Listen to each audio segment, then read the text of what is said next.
उससे जो बातचीत हुई ऑफिशियल, उसका मरासला मैंने पार्लियामेंट में मैंने नेशनल सिक्योरिटी काउंसिल के सामने रखा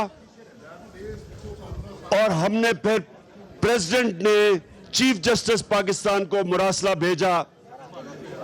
जो नेशनल सिक्योरिटी काउंसिल ने कहा कि मुदाखलत हुई और अमेरिकनों से मजम्मत करो कि उन्होंने हमारे मुल्क के इंटरनल अफेयर्स में मुदाखलत की, सुप्रीम कोर्ट के पास वो आज मुरासला पड़ा है कि वो इसके ऊपर इन्वेस्टिगेशन करें कि एक मुल्क में गवर्नमेंट गिराई गई, बाहर से साजिश की, और गवर्नमेंट पे कौन लोग आए जो असल तौहीन है पाकिस्तानियों की। हमारी असल तौहीन ये है कि मुल्क के बड़े बड़े डाकुओं को मुल्क के ऊपर मुसल्लत कर दिया।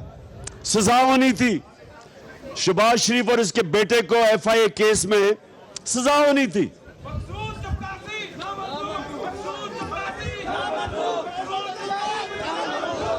सजा सुने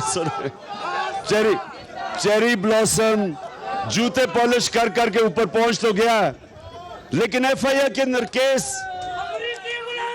FIA के अंदर जो केस, ये कैसे हो सकता है कि मुल्जिम काजी बन जाए?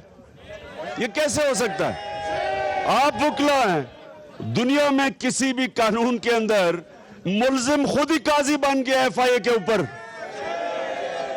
और छोटी मोटी चोरी नहीं, 16 अरब रुपए की जो नौकरों के नाम पे पैसा लिया वो FIA में, और 8 अरब की नैब में जो कि इसने पापड़ वालों के नाम पे TTs करवाई हुई थी। अब उसको मुल्क का प्राइम मिनिस्टर बनाया और उसके करप्ट बेटे को चीफ मिनिस्टर बना दिया, क्राइम मिनिस्टर। अब वकला देखिए, आप सबसे इंपॉर्टेंट चीज वकला और अब पाकिस्तान का इंसाफ का निजाम, हमारे जजेस, मुल्क, मैं यही आपको कहने लगा हूं। इस मुल्क में, एक मिनट सुन लो पहले, सुन लो बात, सुने। इस वक्त कानून की हुक्मरानी आपकी और अदलिया की जिम्मेदारी है। सुने जरा, सुने, अभी बाद में आता हूं उसके ऊपर अभी मैं उसके ऊपर भी आता हूं, लेकिन सबसे पहले आप लीगल कम्युनिटी की जिम्मेदारी है रूल ऑफ लॉ, और रूल ऑफ लॉ आपने और अपनी अदालतों ने इंप्लीमेंट करना है। अब ये कैसे हो सकता है कि एक मुल्क की क़यादत वो लोग कर रहे हैं, प्राइम मिनिस्टर और chief minister under trial, 60% cabinet जमानत पे, ये सारे हमारी कौम की तौहीन है, कौम की तौहीन है ये। तो मैं आप सबको आज ये कहने लगा हूं, आपने मेरे साथ नहीं, आपने कानून की हुक्मरानी के लिए खड़े होना है। आपने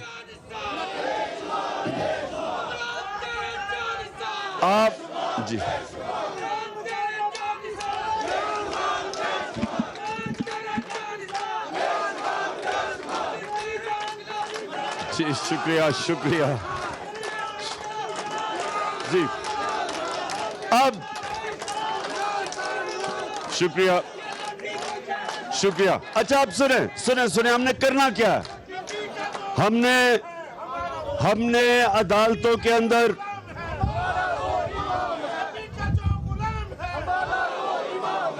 और मैं आज ये एक मिनट मैं ये जरूर कह दूं कि जो हिंदुस्तान में हमारे प्यारे नबी सल्लल्लाहु अलैहि वसल्लम की शान में गुस्ताखी हुई, ये हुकूमत को मैं इनको कहता हूं कि सख्त पोजीशन ले इसके ऊपर। अगर अरबों के अंदर 4 मुल्कों ने सख्त पोजीशन ली है, ये भी सख्त पोजीशन ले कि हिंदुस्तान की जो बीजेपी पार्टी है, जो मुसलसल मुसलमानों के खिलाफ है, अपने ये शरीफ खानदान, अपने ताल्लुकात जो मोदी से है वो तोड़े, और ये इस वक्त सख्त स्टैंड ले कि जिस तरह की इन्होंने जो हिंदुस्तान में, और ये पहली दफा नहीं हुआ जो मुसलमानों से ये कर रहे हैं, ये हुकूमत को मैं आज कहता हूं कि सारी कौम देख रही है आपकी तरफ। दोस्ती और बिजनेस खत्म करें, अपने नबी सल्लल्लाहु अलैहि वसल्लम की जो शान में गुस्ताखी हुई, स्टैंड ले, जिस तरह अरब मुल्क इनके प्रोडक्ट्स की बॉयकॉट करवाएं। अब मैं इस पे आता हूं जी, आप सुने, मैं ये जो आप सबसे चाहता हूं, पहले तो इलेक्शन कमीशन, पहली चीज मैं कह रहा हूं, इलेक्शन कमीशन ने जिस तरह हमजा शरीफ को चीफ मिनिस्टर रखने की कोशिश कर रहे हैं, इसके ऊपर, हमजा कुकड़ी, इसको सुने जरा। अब असूलन जैसे ही वो डिस्क्वालीफाई हुए थे, इनको रिजर्व सीट्स पुर करनी चाहिए थी, लेकिन क्योंकि अगर वो रिजर्व सीट पूरी करते हैं तो हमजा नंबर पूरे नहीं कर सकता, फारिग हो जाता है। इसलिए उसको बचाने के लिए उन्होंने कहते जी बाय इलेक्शन के बाद फैसला होगा। ये कौन से आइन में लिखा हुआ है? और मैं इसलिए अपनी लीगल कम्युनिटी को कहता हूं कि आपने पूरी मदद करनी है, क्योंकि ये सारी आइन की धज्जियां उड़ाई जा रही हैं। दूसरी चीज हम पूरी तैयारी कर रहे हैं। इनको इलेक्शन कमीशन जो बाय इलेक्शन के अंदर हमारे सामने चीजें आ रही हैं, हल्का बंदियां के अंदर इन्होंने बैठ के पूरा प्लान बनाया नून लीग चाहे पंजाब में इलेक्शन धांधली से जीतने का, क्योंकि इनको पता है कि वैसे तो ये अब इलेक्शन जीत नहीं सकते। पब्लिक में जब भी जाएंगे,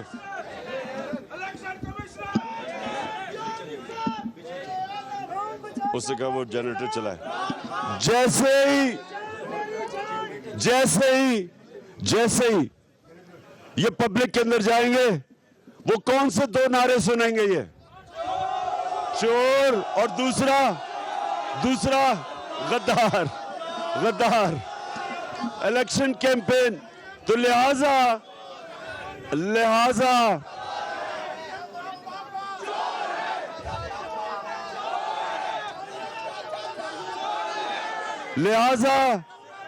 इलेक्शन कमीशन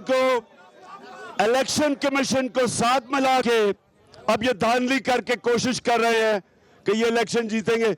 इनका वो हाल होगा कि मैं आपको एक बात बताऊं, ना पाकिस्तान हिंदुस्तान में जीता था जब मैं क्रिकेट खेलता था, ना वो यहां जीतते थे, अपने अंपायर होते थे, वो अंपायर ही नहीं जीतने देते थे। हम वाहिद टीम पाकिस्तान की लेके गए कि हिंदुस्तान के अंपायरों के बावजूद जीत के आए। अब इनको भी इंशाल्लाह हराएंगे इलेक्शन कमीशन के बावजूद। अच्छा जी, और सुने जरा, मैं अब दो तीन चीजें बड़ी जरूरी। गवर्नमेंट, ये कभी नहीं हुआ कि एक गवर्नमेंट जो बड़े मुश्किलों से एक बैंकक्रप्ट इकोनॉमी लेके फिर कोरोना के बावजूद मुल्क को उठा के 5.6% तीसरे साल और 6% इकोनॉमी ग्रो कर रही है चौथे साल। ये कभी नहीं हुआ कि उस गवर्नमेंट को जो मुल्क संभाल चुकी थी उसको गिरा के इन चोरों को ऊपर लाओ। और वो जो चोर जब से ऊपर आए हैं इंपोर्टेड बाहर के एजेंडा लेके, आप जरा हालात देखें। सबसे पहले तो महंगाई का देखें कि मैंने पाकिस्तान की तारीख में कभी ऐसी महंगाई नहीं देखी। हमने कभी ऐसी महंगाई नहीं देखी। कभी भी पेट्रोल, डीजल, बिजली, गैस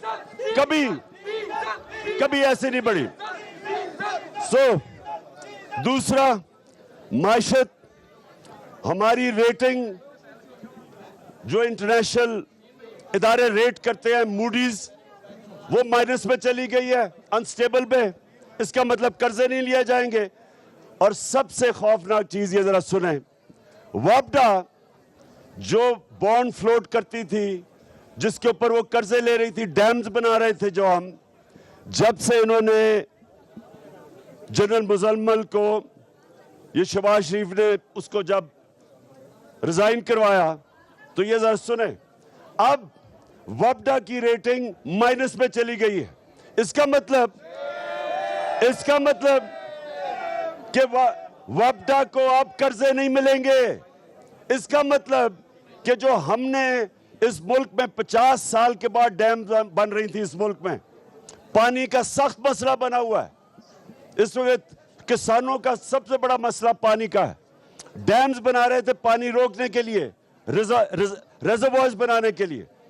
अब जब से ये इंपोर्टेड हुकूमत आई है, हमारा जो क्रेडिट रेटिंग वापडा की वो नीचे चली गई है।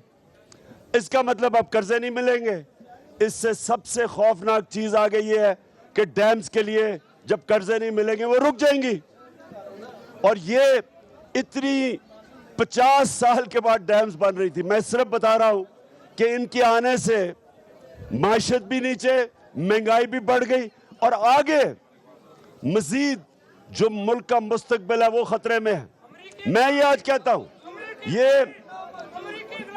ये हमारी नेशनल सिक्योरिटी के लिए सबसे बड़ा खतरा ये है।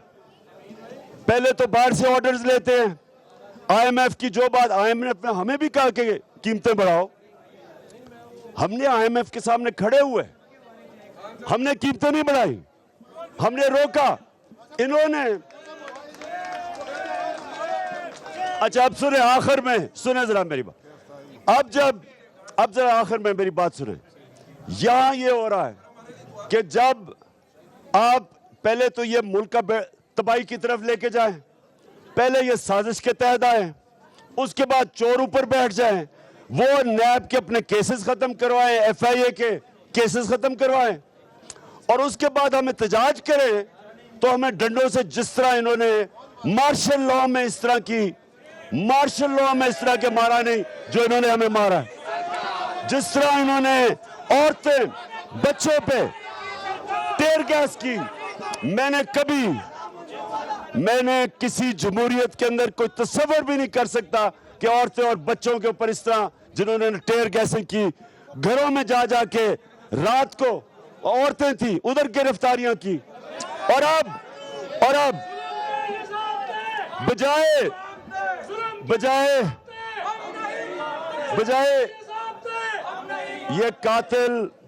ये जो कातिल इंटीरियर मिनिस्टर और ये जो सबसे ज्यादा पुलिस मुकाबले में इसके ऊपर ह्यूमन राइट्स की रिपोर्ट है शहबाज शरीफ के, बजाय इनके ऊपर एक्शन लेने के हम सब के ऊपर इन्होंने एफआईआर काटी है। और इनकी कोशिश, ये सुन ले जरा, बुकले आपके लिए इंपॉर्टेंट है। इनकी कोशिश ये है कि इमरान खान को किसी तरह किसी केस में बंद करो ताकि ये सारी तहरीक रह जाए। मैं आपको ये कह रहा हूं, आप सब ने तैयार रहना, सब तैयार है। हमने किसी सूरत अपनी हकीकी आजादी की तहरीक, चाहे ये जेलों में डाले या जो मर्जी करे, ये अब तहरीक खत्म नहीं होगी जब तक साफ और शफाफ इलेक्शन की अनाउंसमेंट नहीं होती। आप जरा बताएं, तैयार हैं आप सारे इस तहरीक के लिए? इंशाअल्लाह। पाकिस्तान जिंदाबाद।